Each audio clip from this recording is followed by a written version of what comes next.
Ngayong araw mga guys, talagang sobrang init na naman nga po pala ng panahon at nakakainit nga din po pala yan ng katawan at syempre nakakainit nga din po pala yan ng ulo.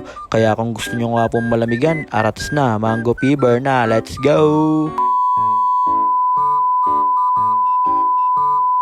So, ayun po papasok na nga po pala tayo ngayon dito sa work natin at syempre meron nga din po pala tayong bawang kanin at ulam at pagkapasok nga po pala natin sa work, ito nga po pala kagad yung inabutan natin. Ayun grabe, may mga order nga po kagad at pinipitikan na nga po pala yan ni Pitik, ni Ma'am Rachel. Ayun grabe, naka-iPhone, sana all.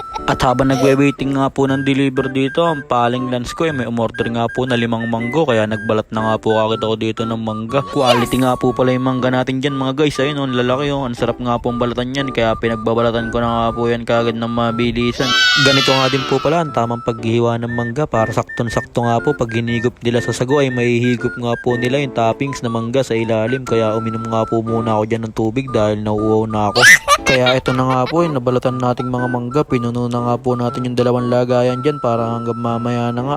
At saktong-sakto nga mga guys, pagkahiwa ko nga po ng mga mangga meron na nga po mga bumibili dito. Ayun sila ate, shoutout nga po pala sa inyo mga ate. At meron nga din po pala ditong pila sa labos. Kaya pumasok na ako sa loob at kumuha ng pitchil. Ayun pinaglalagyan ko na nga po yan ng yelo para ma-shake ko na nga po kagad yan ng mabilisan. Kaya pinag-shake ko na nga po yan. At pagkatapos nga ng order niya ma'am ay wala nang bumili kaya naggupit muna ako dyan ng kuko mga guys at bigla nga din po ako inantok. Kaya pumudtrip nga po muna ako dyan para mawala nga po yung antok natin mga guys. Baka pag nabusog tayo ay hindi na nga po tayo antokin. At pagkatapos ko nga kumain meron na naman nga pong bumibili dito. Kaya talagang mawawala na nga po yung antok natin dahil sunod-sunod na nga po yung bumibili dyan. Kaya pinag-shake ko na yan. At ayan, lagyan na nga po ng toppings. Pinagsasalin na nga po yung mga shinake natin dyan. Ayun talagang parang ice cream. Sabay mo lalagyan ng fresh mango sa ibabaw ay talaga nga naman soft flakes na soft flakes. Lalagyan mo pa ng choco kisses yan sabay choco syrup. Wow. Ay talagang wala ka nang hahanapin pa. Panalong panalo talaga ang summer mo niyan. At pagkaalis nga po ng mga customer, naglinis nga po muna ako dito dahil maalikabok na nga po mga guys. Kaya tamang walis-walis lang po muna tayo dyan at minap na nga din po natin yan para malinis nga po yung tiles. Kaya pinunasan ko na nga din tong cooler bed ko dahil dyan nga po pala ako natutulog pag walang bumibili. Talagang love na love nga po ako ni Kuya Jay. Binigyan pa nga po niya ako ng 2 cooler para meron nga daw po akong higaan pag napapagod na ako. Talagang quality tulugan nga po pala yung cooler bed na yan. Kahit pumasok ka nga ng kulang sa tulog, pag uwi mo kompleto na tulog mo. At sasaglit nga lang po tayong humiga ay ubos na nga po kagad yung isang lagayan na binalatan natin ng mangga kanina. Kaya nagbalat nga po pala ulit ako dito ng bago at ito na nga po ulit yung nabalatan natin at ito nga po pala yung mga napagbalatan. Lalagay nga po natin yan sa plastic bag. Ayun talaga bandami nga po mangga na binabalatan namin dyan araw-araw. Talagang bansait sa braso. Buti na lang meron akong katrabahong gwapo. Ayun talagang kung saan nga may gwapo na stop ay dapat pinupuntahan. Kaya nga nandito kami sa Libis para tikman si Carlo Lirag at ayun talagang dinudumog na nga tayo dyan mga guys.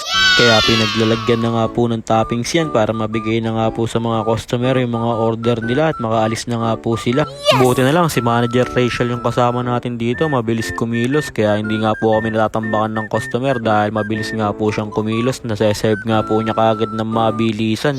At napakalupit nga din po pala nitong isang kasama natin na si parang CL Carlo Lirag. Pwede na nga din po itong ipadala sa pinakamalayong branch ni Mango Fever kahit solo. At habang minumontage ko nga itong mango ay biglang dumating si Kuya Jordan at si Ma'am Carla. May dala nga po pala silang food trip. Ay grabe ka naman Kuya Jay, talagang napaka-sweet mo kaya love na love ka ni CL Siguro nararamdaman ng iyong puso na pagod na kami dito kaya meron kang dalang pasalubong.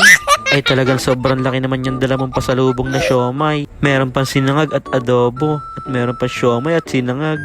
Kayo talagang thank you Kuya, love you.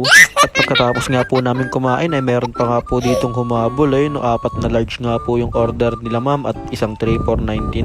Kaya pagkatapos ko nga ibigay yung order nila ma'am ay naglinis-linis na nga ako dito dahil 9:40 na nga po at cut off na nga po kami. Kaya pinunasan ko na nga po itong paligid para hindi nga po kami lang gamin kinabukasan. Pasensya na nga din po pala kung bihira nga po ako makapag-upload. Bigla nga po kasi akong tinatamad. Pero hayaan nyo mga guys, sisipagan na ulit natin ngayon mag-upload. Kaya yun lang mga guys, maraming salamat nga po pala sa walang sawang pagsuporta at sa palaging panonood. I-follow nyo na si Ninin Vlogs. Ingat po kayo palagi. Bye bye! Yo!